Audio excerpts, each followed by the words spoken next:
आसा फारियो जाहाथे जोंनि खामानिखौ जोंनि जे सिखारि संगठननि जे फरेस्टआव जे जब मोननो गोनां जों बेखौ जाहाथे मोजाङै फैबाय थानाय समावहाय मावफुंनानै होयो जों आसा खालामनाया बेनो आरो।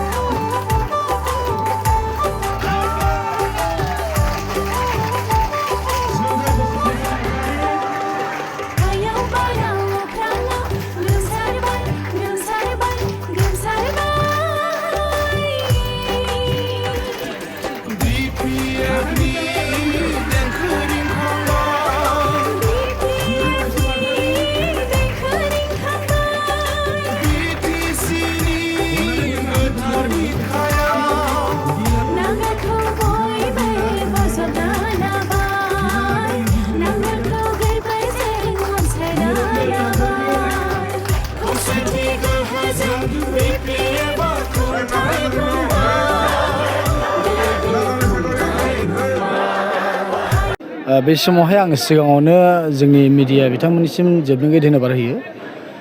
जोङो थांनाय 5 बोसोरावहाय जोङो इउपिपिएलआव थांनानै माखासे जोंनि आर्म्स दैनाय जे अस्त्र दैनाय जे सिखारिमोन बे अस्त्रखौ जों सारेन्डार लादोंमोन इउपिपिएलनि आन्डारावहाय। बेनिफ्राय जों माखासे इउपिपिएलनि अननायावबो जों 50,000 थाखाखौ जों मोन्दों।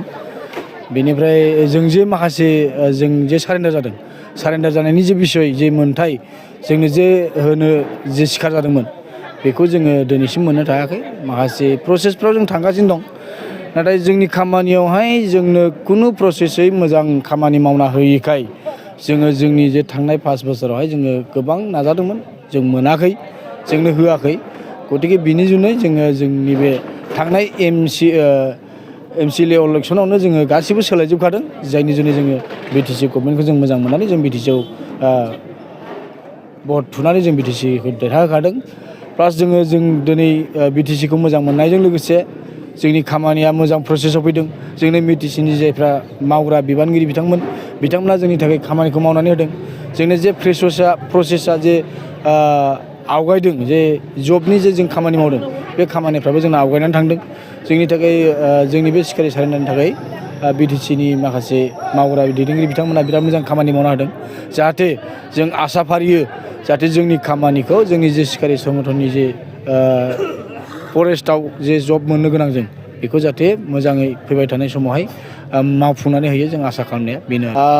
जोङो रायमना वेस्टार्न रेन्जनि आन्डारावहाय जों सारेन्डार जानानै सिखारि संगठन जानानै जोंखौहाय माने जोंनि इउपिपिएलनिनो माखासे बै जायफ्रा इएम फरेस्टनि बिथांमोनानो जोंखौ सारेन्डार खालामनानै जोंखौ रायमना रेन्जआव एंगेजआवबो दोनदों।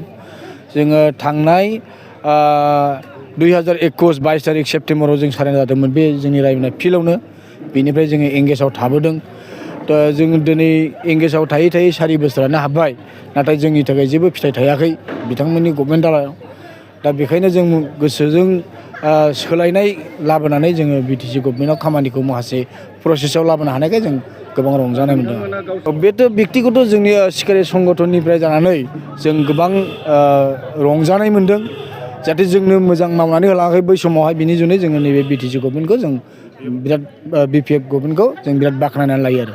जोंहा मोनसे आसा दं जे सोलायगोन, जों बेखौ माब्लाबाबो नुहुरा। मानो होनब्ला जोंनि खामानिया जे खामानिखौ जोङो दिनै आसा खालामनानै थाबायदों बा हान्थिदों बे खामानिया जोंना बे बिपिएफ गभर्नमेन्टनि आमानावनो जाफुंनानै फैनो थाखाय लामा लागासिनो दं आरो।